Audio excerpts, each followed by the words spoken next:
ఈ మాటలు వింటున్న నా ప్రియ సహోదరి సహోదరుడా, సేవకుడంటే బ్రతుకు తెరువుకై బైబిల్ పట్టినవాడు కాదు, నిత్య జీవానికి అధిపతి అయిన దేవుని పనికై ఏర్పరచబడినవాడు.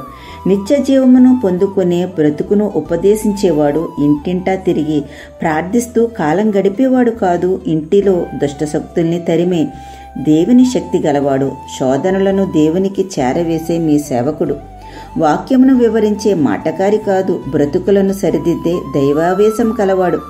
బ్రతికి చూపించే మార్గదర్శకుడు. క్రీస్తు మరణమును వివరించి క్రీస్తు కొరకు చనిపోయే సైనికుడు, ఒక సేవకుడు.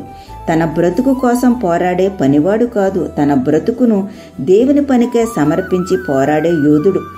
కానుకలతో బ్రతికే కాలయాపకుడు కాదు, దేవుని మాట కొరకు, దేవుని సహాయము కొరకు ఎదురు చూసే యాజకుడు.